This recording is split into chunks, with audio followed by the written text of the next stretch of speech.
अवामी ज़हन में ये जो गलत फ़हमी है कि अगर किसी जानवर की पुश्त पर या उसकी पीठ पर या उस पर कोई बच्चा या कोई बड़ा सवार हो जाए तो उसकी कुर्बानी शरअन दुरुस्त नहीं होती। इस गलत फ़हमी के हवाले से कुछ तफसीली तौर पर आपकी बारगाह में बातें ज़िक्र करता हूँ।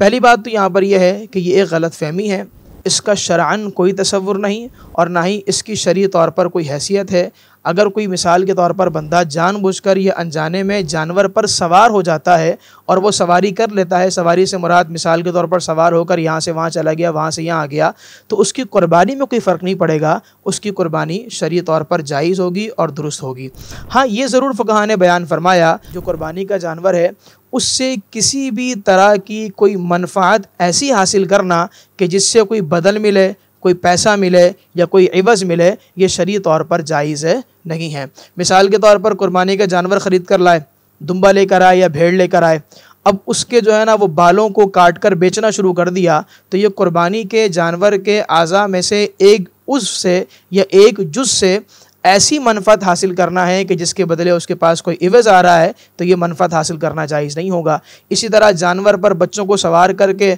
उसको जो है ना वो किराए पर दे दिया कि वो बच्चे सवारी कर रहे हैं उस पर और उसके बदले पैसे ले रहा है। या इसी तरह अगर जानवर दूध देने वाला है तो उस जानवर से दूध निकाल कर दूध को बेच रहा है, तो इस तरह की कुर्बानी के जानवर से मनफ़ातें हासिल करना ये शरई तौर पर जायज़ नहीं है। और अगर किसी बंदे ने यह काम कर लिया है तो फ़ुक़हा ने बयान फरमाया कि अगरचे उस जानवर की कुर्बानी तो हो जाएगी, लेकिन उस मनफ़ात के ज़रिए जो उसको इवज़ मिला है, जो उसको पैसा मिला है, वो सारा पैसा, वो सारा इवज़ उस पर सदका करना, किसी फ़कीर को देना, ये शरई तौर पर लाजिम और ज़रूरी होगा।